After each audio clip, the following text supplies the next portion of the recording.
The things that came to mind watching that documentary is when it comes to negotiating and dealing with any type of entertainment contracts in particular, making sure that the things that you are signing on to do are the things that are in alignment with your goals and the things that you actually want to do and are in alignment with your character. A lot of this started with so many people's desire to be in an industry, to be an artist, to be a producer, to be a whatever. It was the same pattern that repeated. They had a dream. They wanted to do something within the industry. They meet someone in particular who can put them on, help them do something in the industry. They get involved with that person in one capacity or another, whether that's romantically, business wise, mentorship, something of that effect. Then it goes to the next level. They're not being paid, they're not being compensated in the way that they were promised, or they sign contracts in particular that specifically say that they're not going to be compensated, or they're going to be compensated very minimally. You're going to get exposure. You're going to become famous. You're going to build this brand. And that is how you are going to make it in this industry because you're in now.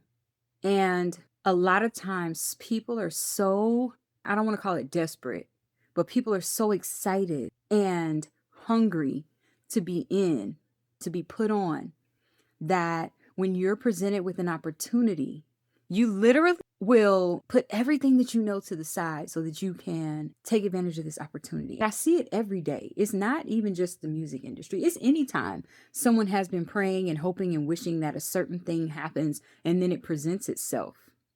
And then when it presents itself, the terms that come along with it, people are very, very quick to waver from what they know they want or what they know they deserve, because for them, getting on, getting the exposure, being able to be in this particular room with these particular people takes precedent over the ultimate goal. And that's where you get lost. You have to remember that everything comes with a price. And once you go down that path of accepting less than you know that you are entitled to, deserve, or should be accepting, and I'm not just talking about monetarily, I'm just speaking generally. Once you start swaying into those muddy waters, once you start doing things that you don't want to do, that aren't necessarily the right way to go, that are not necessarily in your best interest, but if I just do it this one time or these two times or a few times, then I'll be on and I'll be in and I'll be good. Once you cross that line, it makes it very, very difficult to get out. And that is the pattern that we saw repeated over and over and over. And that is the reason why whenever I talk about business deals, I'm always talking about negotiating contracts, having an attorney review your contracts, having someone advocate on your behalf. And the reason that I say that is because it's really important to have someone who has a neutral opinion, who has nothing to gain from you entering whatever deal it is that you want. Because the people on the other side of the contract, more often than not, are willing to take advantage of you. They're willing to offer you way less than you deserve or you're entitled to. They're willing to hand you just a few crumbs to get you over to that side so you can be there, and then they'll be ready to flip and turn this whole situation into something else. And having an advocate for you who can step outside of your desires in a particular moment and remain mindful of the ultimate goal of your dreams, of the things that you want to achieve, all of that other stuff don't matter to us as your lawyers, as your advocates. All I want to know is this going to serve the purpose of the ultimate goal? Because if not, it's pointless. I don't care what you're saying is the case right now, but is this going to get us to our desired result? Because if not, nah. If you want conduct that is in alignment with impropriety now, then how am I supposed to expect that you're not going to want even more and worse conduct that's in alignment with impropriety later on down the line? It's a very difficult position to be in when you don't have the voice of reason sitting next to you or walking you through it, so that you don't make choices based on things that people promise when they know they can't deliver, or that they won't deliver, even if they can. And so a lot of times it sounds too good to be true, and it is. A lot of times it could be true, but it won't, because of the type of the people that you're dealing with.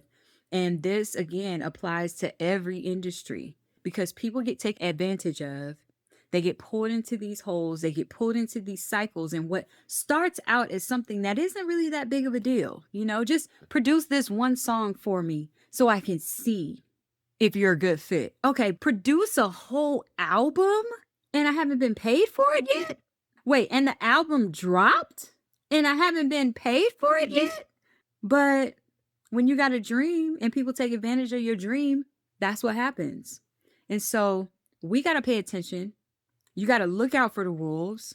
You got to look out for the people who appear as though they are on your team and broing you up and family this and all of that. And with the people in this particular scenario, so many of them were taken advantage of on levels that they should have never, ever even reached. And at the end of the day, it wasn't even worth it. And 9 times out of 10 is not going to be. And so if you do nothing else, learn from what you saw, if you watched, and be mindful moving forward of the things that you do, the things that you sign, the people that you interact with, the people that you partner with, that you do business with. You got to be mindful and pay attention and get you somebody on your team who's not going to be your yes man and who is going to tell you the things that you need to hear, not the things that you want to hear, and who you trust enough to do that so that you'll listen when they do.